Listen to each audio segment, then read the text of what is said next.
Atacante da Champions League, do time sensação, não descarta jogar no Botafogo e revela a proposta e que quase veio parar em General Severiano, mas que o futuro está em aberto e a janela está aí.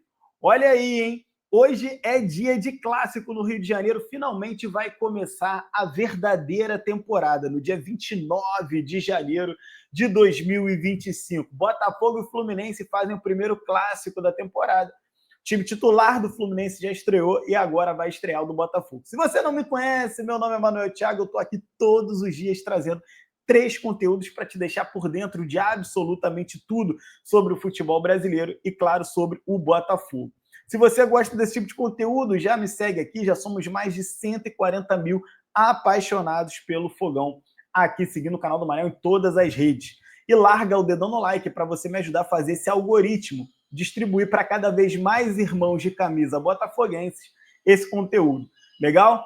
Bom, vamos falar aí sobre o Gregore, né, que é alvo de uma proposta do Atlético Mineiro, 5 milhões e meio de dólares. O Botafogo já disse que não negocia jogadores do time titular. Os únicos que saíram foram Thiago Almada e Luiz Henrique, portanto, não há o que se falar em desmanche do time campeão. Você pode falar numa grande reformulação do elenco do Botafogo, mas eram jogadores de alto salário, jogadores de idade avançada e de baixa minutagem. Do banco de reservas, a única perda que nós sentimos de verdade foi o Júnior Santos. Era um cara que não estava previsto sair e que o Atlético Mineiro sim conseguiu tirar do Botafogo. Bom, tirando o Júnior Santos, que na minha opinião foi a única grande perda do banco de reservas, você agora tem essa proposta pelo Gregore. A informação que se tem é que o Gregore não sai do Botafogo de jeito nenhum. Por mais que o Atlético Mineiro tente, não vai tirar. O Atlético Mineiro está fazendo beira o assédio, né? Porque o Botafogo já se posicionou publicamente que o Gregore só sai pelo valor da multa e mesmo assim o Atlético Mineiro fica mandando essas propostas ridículas que não fazem o menor sentido, não tem contato com a realidade. O Gregore, inclusive, ontem falou na Botafogo TV longamente sobre essa temporada, falou sobre o fato de vir de 2024 com grandes títulos, grandes conquistas, valorizou o trabalho dos meninos, o Gregore falando como se capitão fosse, né?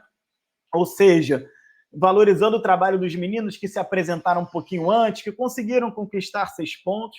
Claro que ele fala que nem todo mundo vai estar disponível 100% fisicamente para esse jogo do Fluminense. Por exemplo, teremos um desfalque, no caso, o Bastos não vai para o jogo. Provavelmente você vai ter na escalação ali o Lucas Alter no lugar dele. E aí a gente tem que colocar também as coisas nos seus devidos lugares, né, torcedor? É o primeiro jogo da temporada. A gente não pode, depois de um longo período de férias, exigir que esses jogadores se apresentem a plenos pulmões, com as pernas leves, jogando o fino da bola. Eu não tenho essa expectativa. E a expectativa é a mãe da decepção. Se você for para esse jogo achando que o Botafogo vai jogar por música e atropelar o Fluminense, eu acho que você pode cair do cavalo, tá? Não estou dizendo que o time do Fluminense é melhor do que o do Botafogo, não estou dizendo que o Fluminense está melhor preparado, que o planejamento do Fluminense é melhor do que o do Botafogo. Não é nada disso. O Fluminense só tem um jogo com o time principal, salvo engano, enquanto que o Botafogo não tem nenhum. O Fluminense também está voltando de férias, também está com a perna pesada, enquanto que o Botafogo vai ter a mesma situação. Então, vai ser um clássico que eu acho que vai ser nivelado por baixo. Eu tenho expectativa para esse jogo de muitos erros técnicos, jogadores sem tempo de bola, jogadores que não vão conseguir dar aquele pique para chegar naquela última bola, erros de passe, erros de cruzamento, o que é muito natural para o início de temporada. Essa é a minha expectativa para o clássico. Claro que, ao mesmo tempo, eu tenho expectativa de que o Botafogo possa ganhar o jogo. Eu vou colocar na tela aqui o rostinho do Mama Baldé. Você provavelmente nunca ouviu falar dele, mas ele é um jogador importante no cenário europeu. Se você não está acompanhando a Champions League, devia, porque é o campeonato mais bacana de se assistir do planeta. E existe um clube na Champions League que é uma sensação, que é o Brest. Brest é um time lá da França, da primeira divisão da França, que está fazendo um grande trabalho e vai se classificar para as próximas fases nesse novo formato. Tem muito clube grande atrás dele. Por exemplo, o Manchester City está atrás dele na tábua de classificação. E o Mamba Baldé abriu o jogo sobre o interesse do Botafogo, explica escolha e fala sobre a possível ida para o Brasil no futuro, não descarto. Olha que interessante, né? Eu posso até colocar aqui, cara, o próprio Mamba Baldé falando para vocês. Quer ver só? Deixa eu abrir aqui no Instagram direitinho, que você vai escutar o jogador falando para, salvo engano, a Aline Nastari. Vou trazer aqui para vocês. Vem comigo. Que faço. No Brasil, o teu nome na temporada passada sonou bastante para ser talvez um reforço para o Botafogo. Eu não sei se na tua carreira passa em algum momento atuar no futebol brasileiro, que parece que está muito interessante para quem joga na Europa também. O nome da repórter é Tati Montovani, para poder dar aí o crédito certinho. Tati Montovani, fazendo um belo trabalho pela TNT Sports. Sim, é interessante, porque teve contacto para uma transferência para o Botafogo, mas não se fez porque tinha outros projetos em alcance, mas não descarto essa oportunidade, mas é assim, a vida é assim. Hoje encontro-me a jogar a Liga dos Campeões, é um sonho que eu tenho desde criança e decidi seguir esse passo, mas nunca se sabe o dia da manhã.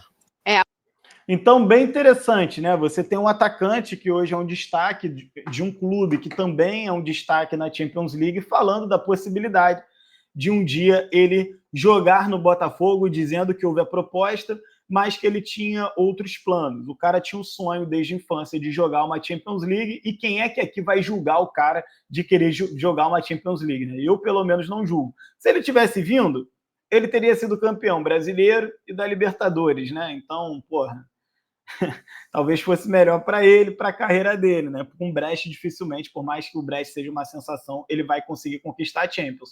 Mas, de qualquer forma, é uma questão bem interessante aqui, o Mamba Baldé. Deixa eu trazer para você aqui uma outra perspectiva da escalação do Botafogo, desse parênteses aí, porque eu sei que vocês gostam de saber desses bastidores, das propostas do futebol. Então, o Bastos não está bem fisicamente, tá? Ainda, você vai se lembrar que ele chegou um pouquinho depois e tal, aquela coisa toda. Então o Botafogo vai a campo com John, Vitinho, Lucas Alter, Alexander Barbosa, Alex Telles, Gregory, Marlon Freitas e Alan ou Danilo Barbosa, 3 volantes, Savarino, Igor Jesus e Matheus Martins. Você pode estranhar um pouquinho essa escalação por alguns motivos. Primeiro que você está vendo o Lucas Alter e certamente você preferiria ver o Bastos ali. Então, a linha de 4 está alterada por conta disso.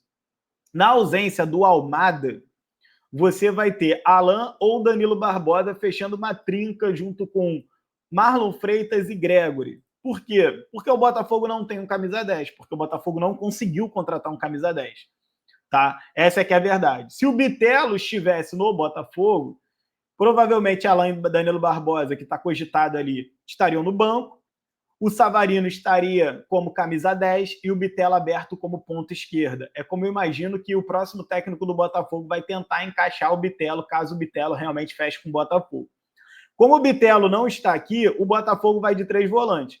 Eu não tenho o que reclamar. É Gregory, Marlon e Alan, ou Danilo. O Alan está devendo no Botafogo, talvez seja a oportunidade dele aparecer.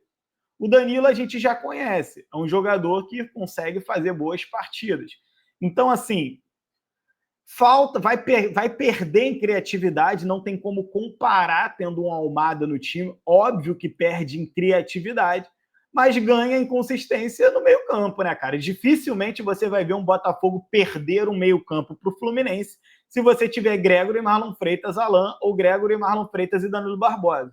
Até imagino que o Marlon Freitas vai jogar mais adiantado nessa trinca, o Alan fazendo mais defensivamente com o Gregory, ou o Danilo fazendo mais defensivamente com o Marlon, tá bom? É o que eu imagino que vai acontecer, mas vamos esperar a partida se desenrolar para a gente, de fato, enxergar isso daí. Na frente, você vai ter o Savarino. Savarino na ponta direita. Imagino eu que eles vão improvisar o Savarino na ponta direita, vai ser o sacrificado para que o Matheus Martins possa jogar na dele. Savarino tem mais recursos técnicos, então você costuma improvisar quem tem mais recursos técnicos. Matheus Martins na ponta esquerda e Igor Jesus no comando ataque. Claro que se você não concorda com essa leitura que eu estou fazendo do time do Botafogo, você pode, tão simples quanto isso, me contar nos comentários os seus 11 titulares e a forma como esses jogadores vão se dispor em campo sem nenhum tipo de drama. Dê a sua opinião. E esse time vai ser comandado pelo técnico interino Carlos Leiria. Então, o Carlos Leiria vai para o jogo, tá bom? Carlos Leiria vai para o jogo. Eu sei que isso é um desespero para muita gente. O Carlos Leiria não fez um bom trabalho nessas 5 partidas iniciais. O que eu esperava do Carlos Leiria não é que ele fizesse os meninos atropelarem todos os times do Carioca, mas o que eu esperava do Carlos Leiria era uma consistência tática, o que eu esperava dele era uma identidade de time, quem sabe algumas bolas paradas, bem treinadas, algumas jogadas que mostrassem que o treinador teve uma maior influência ali naquela tomada de decisão do jogador, ou quem sabe no resultado. E nós não observamos isso no Carlos Leiria.